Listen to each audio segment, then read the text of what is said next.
Hello, this is Unitha L Muhammad, and I'm here with another series for you. Previously, I spoke to the women, the young single women and talked to them about how to prepare for marriage, how to get your purpose partner, how to walk in that. And now I'm talking to the married women. Woohoo! God put on my heart to do a series for the married women, how to be a helpmeet. A lot of times we are in our marriages and we can feel like we fasted, we prayed, we sent out burnt offerings, God answered the call, we got our person, we got our purpose partner, we're walking in marriage, and then we run into a season or a time where we're like, what the, am I sleeping with the enemy? Did I hear God wrong? Was I in my flesh? What's going on, right? Did I go tone deaf in that season? Did I create something on my own? And I'm going to tell you, 9 times out of 10, you didn't. But life be life, and things happen. And we as women have to learn, right, how to show up for the men in our lives, how to, when we run into those snags, when we run into health issues, when we run into sexual issues, when we run into financial issues, when we run into children and caretaking for parents and loved ones. It's all these different things we run into that can make being that helpmeet very challenging. And that's the outside stuff. That's not even counting the things with us. I don't know about you, but for those women who are in my age group, the perimenopausal, that's a whole nother thing. I haven't even hit menopause yet. I'm like, what does menopause have to hold? Because perimenopausal is like, what? So it's all these other things that as women that happen with us, we begin to change. We understand who we are more and more as we mature, and we find that things we used to like, we don't like anymore, or our temperament changes, or so many things that are even with us as women, going from childbearing seasons to seasons when you're not, maybe desiring children and we're not able to have them, or having children and saying, what did I do? Maybe that wasn't for me. There are so many things that women go through that we suffer in silence. We don't talk about. We keep it to ourselves. And I believe that's one of the reasons women are the number one gender for heart disease and heart problems. I think we not only are we dying from broken hearts, but we're dying from not living authentically who we are, because we're trying to show up for everybody else and be everything for everybody else, and sometimes we forget ourselves. So we're going to talk about a lot of those different things in this series. So it's not just about you need to go cook and clean. Nah, I'm not that woman. So you might need to go talk to somebody else, go listen to somebody else, because I'm gonna say some of that, but it's more than that. Because if we don't know who we are, if we're not walking in who God has authentically called us to be, we can't serve and be of service to our husbands, which is the title of this first video, being of service. But I want to lay down a groundwork a little bit before I get started. So, being of service, what does it mean to be of service? Let's look. Oh, I thought my computer went out and I was like, so being of service, right? Service means to help and support someone, right? I looked up the word service. It means to help. It means to support someone. It also says to give advice or assistance. So as you are being of service, you are supporting, you are assisting, you are giving advice, you're doing all these things for your husband. So being of service means it's not about me. And a lot of times for women, we really have to learn that concept. We can be little princesses and queens of our castles and all of that, and we can want our husbands to do everything for us, everything that our dads didn't do, everything that other boyfriends didn't do, maybe even other girlfriends didn't do. But now we're in a place where no, it's about me. Oh, I'm gonna no, and so we have to really get that concept of service that needs to be one of our foundational things. If you didn't learn it before marriage, it's a good time to learn it now while you're married. It's about being a servant. It's not all about you. Everything is not about you. There are times you have to go beyond yourself and think about your spouse, think about your children, think about other people, and how your actions, your words, your behavior is affecting, and your demands or expectations, how they impact others in your life. And so being of service is, thinking of someone else, but it's also thinking of you, number one, in the way that you know who you are. I'm going to say that a lot in a lot of videos. Knowing who you are. It's very important that you know who you are in Christ. Go through the scriptures about identity in Christ. I have a whole group about it, created for a purpose, but another topic for another day. We'll talk about that down the line. But being of service is just looking beyond yourself, but knowing who you are. It's hard to be of service if you don't know who you are. You're just being who your spouse wants you to be. Now, I'm good with these stories, right? Because, Pastor O, we do a lot of listening. We don't do a lot of talking. And one of the things the Lord has challenged me with in this season is to share more of me. I don't share a lot of me in my life. And what I've learned in my 25 years of being married, this is our 25th year this year, of being married. When I first was married, it was a lot of me becoming who I thought I needed to be with him. Not that I was, in my mind, I wasn't like, I'm denying myself and being everything my husband wants. No, I just thought, well, if he likes this, then let me try that too. And, he was locked. Let me lock my hair, He likes African garb. Let me wear African garb. I was one of those people who only wore like Black History Month. I may have had one kente cloth shirt or something, something. But really embracing my Afrocentricity. I know I messed that word up. You guys know what I'm talking about. More when I married my husband, because he was very strong in that. And so I found myself, morphing and becoming a different version of myself. I'll say it like that. And sometimes we can do that. And I think it's okay if you're trying it or you're still in the place of self-discovery, but you have to go back to the core of who you are.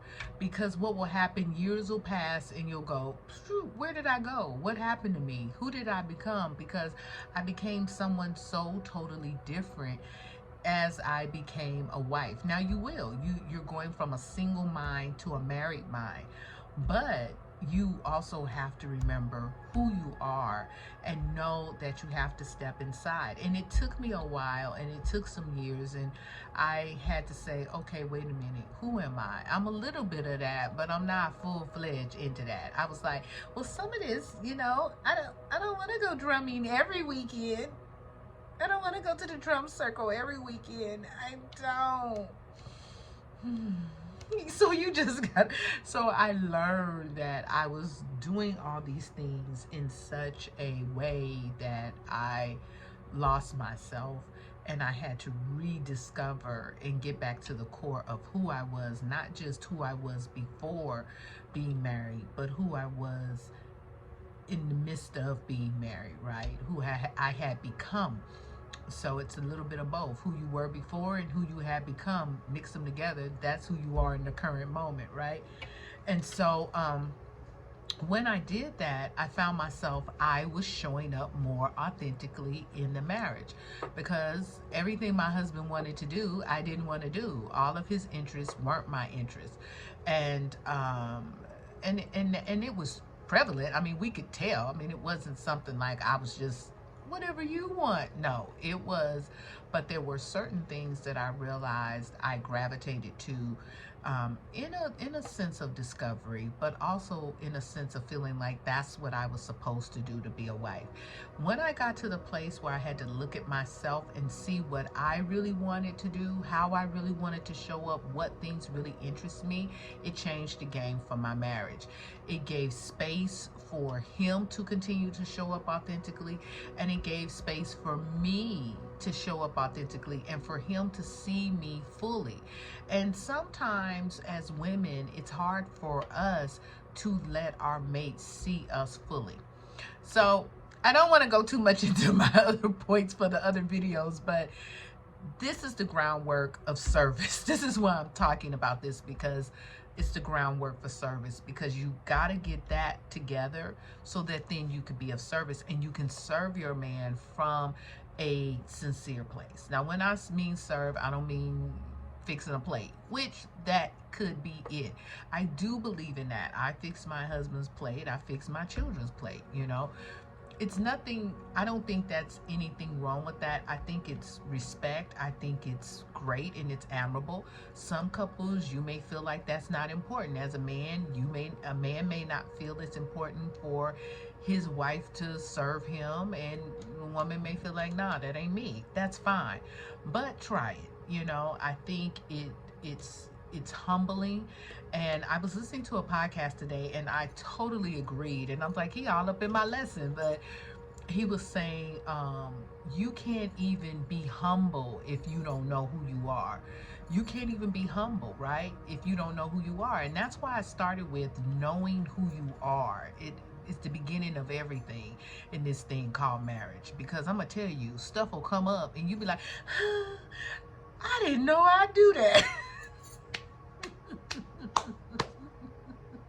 You will find yourself showing up and being in ways that you never thought possible. So when you're being of service, you're looking at, how can I assist? How can I support my mate in a real, authentic way? If you're not, like, I have a friend, I love her. I'm not gonna say her name, but when I talk about her, she's gonna know exactly who I am. I said recently, we were in a Bible study, and I said, you are like Superwoman. Like, she's like, she'll build her fence in her backyard for her house. She built her fence. Then she was talking about she was doing something for her parents with their car. And she was like, and I was like, how we gonna fix this? And I was like, this woman is a boss. I mean, she's a boss in every way. She's a boss, right? She has her own nonprofit. She's just a boss. And I love her because when I think of her, she really makes me think of the Proverbs 31 woman. She makes me think of those scriptures. Like, she does all these great things. But you may be a woman that you're like, no, I ain't going out there and doing that. That ain't me. That would be me. I'm not going to go out there and do that kind of stuff. Even though I might go work on a car a little bit, just because my dad and my uncle worked on cars, I might do a little bit of that. I know a little bit of stuff from them, but no, I'm not that woman. So I'm not going to be a helpmeet like that to my husband. But I'm really good at organization. So I like to organize things. I like to keep things. Whenever things are chaotic, it gets me in my mind. I feel chaotic. I feel cluttered.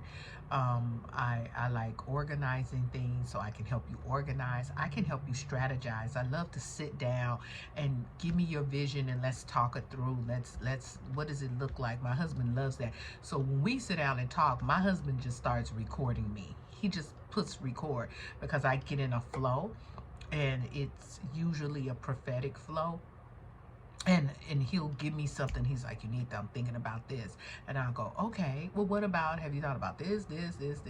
That's how I'm being a helpmeet to him, because I'm a good strategist, right? So you have to know who you are. I know I'm a good strategist. I can help my husband strategize. I can help my husband organize. I can help my husband with things like that. But I'm not going to be going out painting walls and do it. That's just not me. I can, but I don't really want to. I'll let my sons do that, right? So it's certain things that when you know who you are, you can show up fully. But I know, like my friend, women who love to do those things, and she's just as feminine and just as girly, and not saying it's not feminine, but some people might think it is. Think that it's not feminine to do those things, but she's one of the most feminine women I know, so that's not it. It's just who she is. And that's what I love about us as women. There's no one thing, I was talking to someone and we were talking about femininity, right? And then I thought about that. Let's do this with this whole word of service. Let's look at this word. Let's look at it, because we're going to break some stuff down so as women we can get an understanding. Okay, so femininity. Qualities or attributes regarded as characteristic of women or girls. Okay, so it's qualities and attributes, right? I think I see something here. Okay, so let's see what this one says.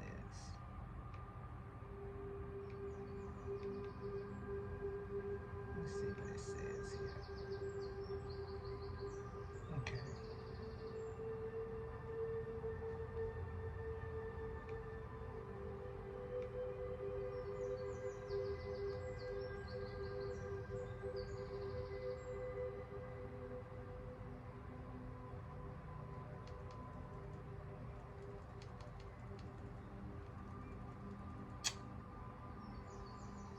Okay, so this is saying, see, this is what I think.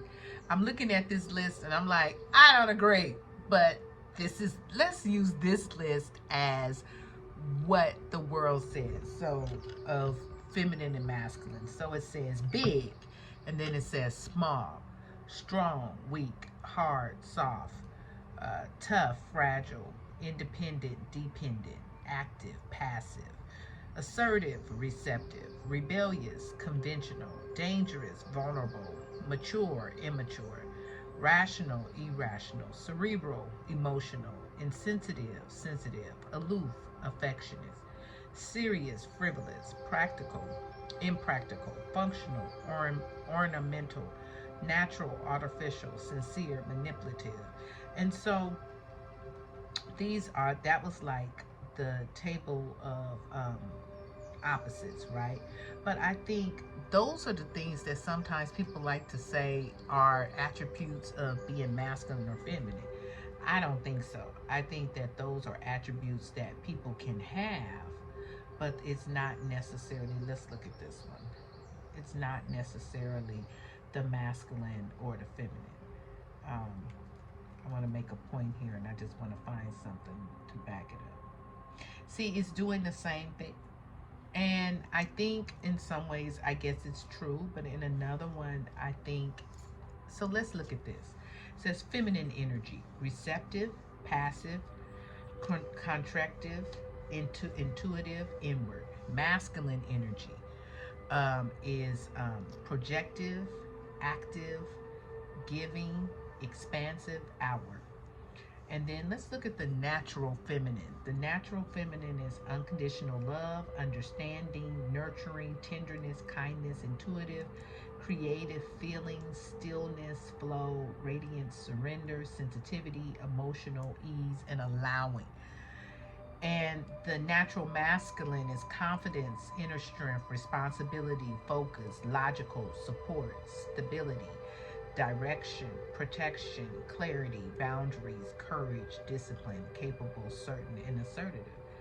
And so we have to know that those are things that can say what's masculine and feminine energy, but I think they could be either way for both. And I think a lot of times when the world is talking about masculine and feminine energy, they're talking about being soft, right? But I think being a woman, I think going out there and working on a car and building fences is just as soft as sitting around getting your nails done, or I don't know, like they said, being receptive or allowing. I do think that a part of femininity is allowing because we are receptive. We are the receivers, right? We receive, we carry, right? We co-create, and so those things have us in our feminine energy, but I think service does too, and it's not on this list. And again, we're all doing this biblically, and biblically, service is a part of that feminine energy. How can I be of service?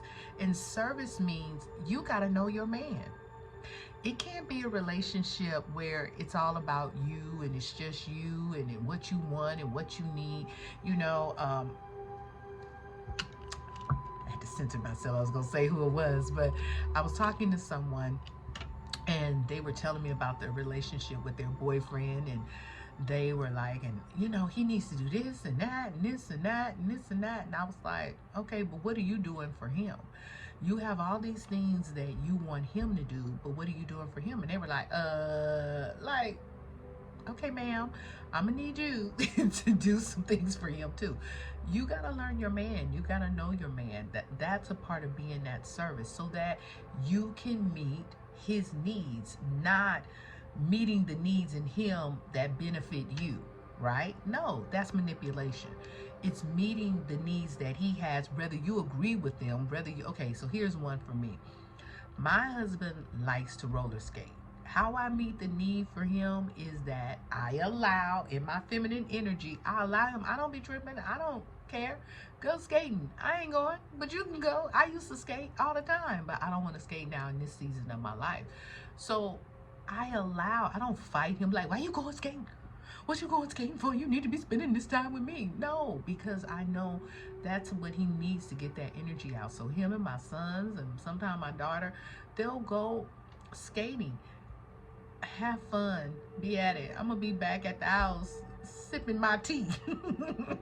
Netflixing and chilling. Right? So it's okay.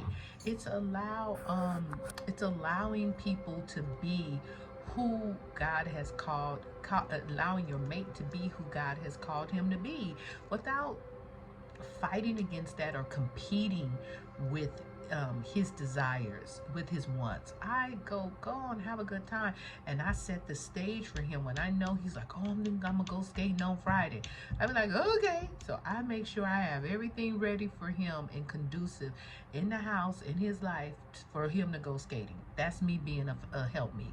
That's me being a support. You got your skates, you got your socks, you gonna wear that, you know, you eat, you know, making sure everything is what he needs to have a good time. That's an example of being that helpmeet and being that support and being of service. And then another thing that can happen is, here's some of the wounded feminine energy: victim, powerless, weakness, manipulation, withholding, neediness, codependency, oversensitivity, and over emotional. We can be those things. I'm telling you, we can. But thank God for healing, right? And so we have to look at ourselves and we have to say, am I operating in any of this? Am I trying to be a victim here? And that's why it's hard for you to be a service, because you're too busy being a victim. Everything's with me. Everyone's against me. No one likes me. It's you. Everyone. Okay, then you can't be a service because you're so busy being offended, right? Another word for victim to me is offense. You're always in offense. Someone's always offending you. That some people live in that space and have to always be offended. I have someone, if no one's there, they got to create something out of nothing just so they can be the victim. More than likely, it's because of some type of trauma or abuse that has happened in their lives. So it is very important that you heal. Another part that you're going to hear in a lot of these videos, to be of service, you have to heal. You have to be a healed woman. You have to be a woman that's doing your work and getting those areas where the neediness, the codependency, you know, some women, it's like, you know, your man want to go out and do something. You're like, no, I don't want him to go do this. He's doing it without me. Why does he have to go hang out with his friends? Or why does he have to go? Why is he going to the store by himself? You can't be doing. No. He need to go to the store by himself so he can have a breather and you can have a breather. You know, it's okay in your marriage to have a breather. It's okay to do something outside of your spouse. It's okay to have different interests as your spouse. It's okay to have things that you do that you're not always together. You know what I think is interesting? Now that we're older in our, 25 years now in our marriage, we tend to do things more together in the last couple of years, maybe since COVID. We do things together more than we did before. My husband and I were like this a lot. COVID helped us connect more, not because we were very busy. We were very busy in ministry and work, and we were really just both of us doing the work, and sometimes we were passing each other. He's a pastor, a professor, so he would be off doing those things, meeting the needs of the people, pastoring the church, and I'm taking care of the kids, and I'm working, or I'm helping him with the church, or I'm thinking about this, or I'm strategizing, so we had our roles and we worked in our roles. And sometimes in that, I'm a early in the morning, but go to bed early. He's early in the morning, but can go to bed late. So we would, so we had to get a rhythm. We had to get a rhythm that worked for us. And that's part of being a service, is making sure you get a rhythm with your maid that can be conducive of you being able to support them, right? If I knew a couple that he worked at night and she worked in the daytime. So they created a rhythm on how to make their life work. So there were certain things he did with the kids because he worked at night. He was home during the day that he would do. And then there was things that, she was working during the day and home in the evening that she would do. So it was getting a rhythm so that they could both be of service to one another and their family and their life could flow.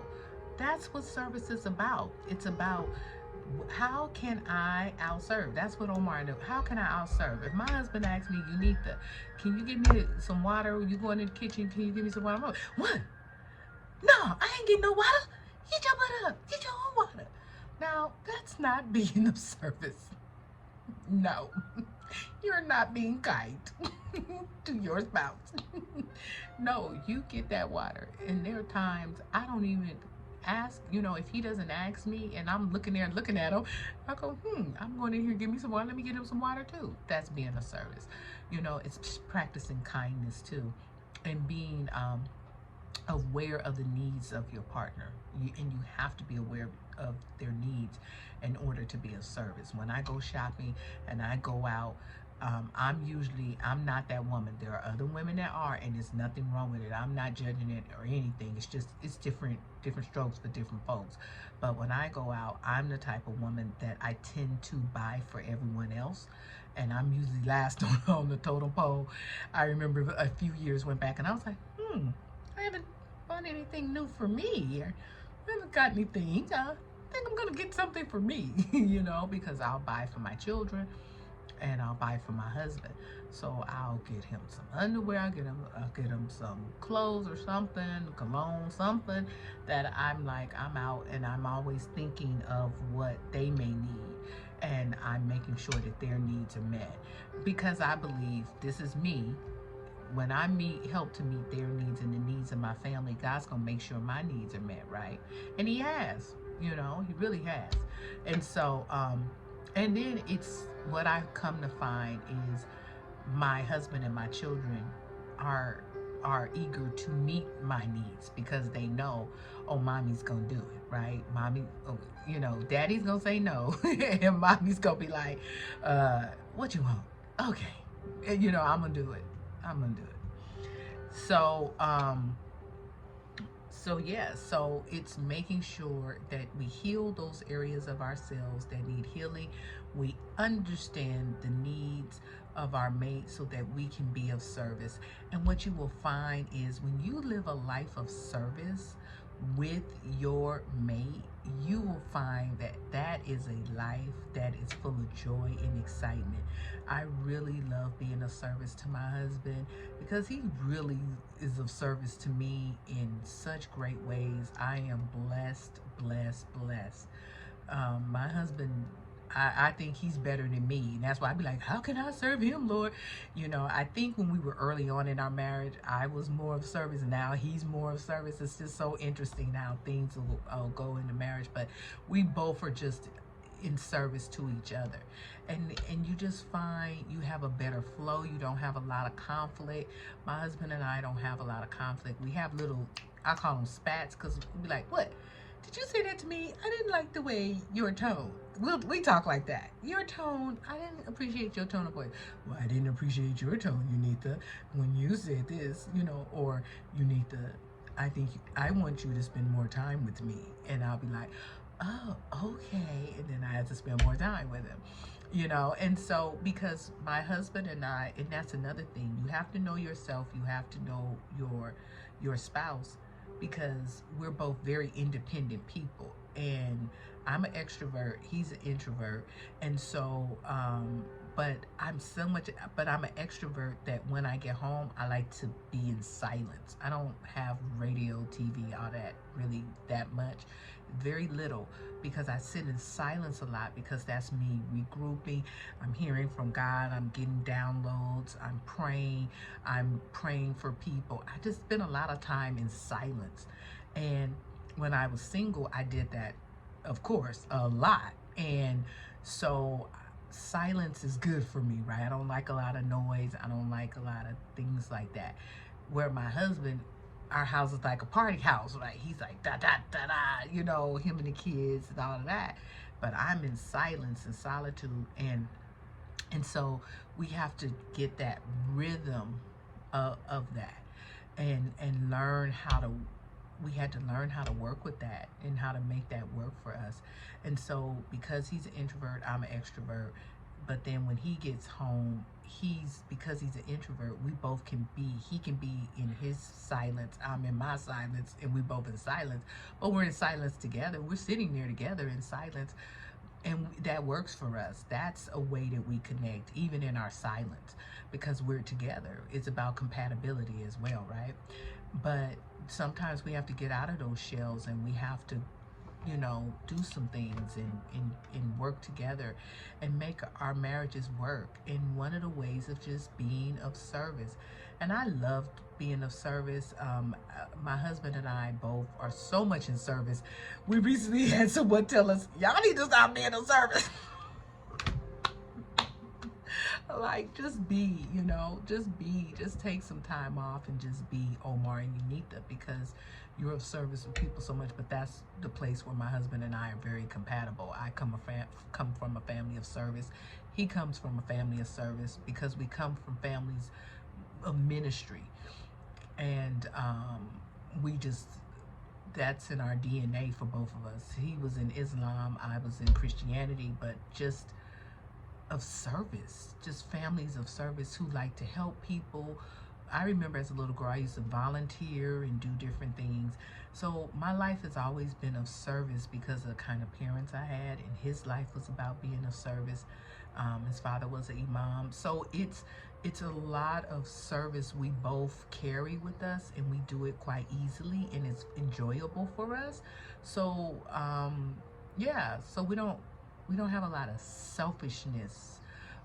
We can be selfish, but we don't have a lot of that in our relationship. So being of service, we got to remember to be of service, ladies. And you will find that joy, and you will find that laughter, and you will find that, hey, yeah, it's not always about me. You know, I can serve my man, I can serve my family in various ways. And that's by being a support, that's by being a listening ear, that's by assisting him, that's sometimes giving advice. You know, you see what's going on with him, you know, have you thought about this? Have you thought about that? You know, I suggest, you know, I have a suggestion for you. Is it okay?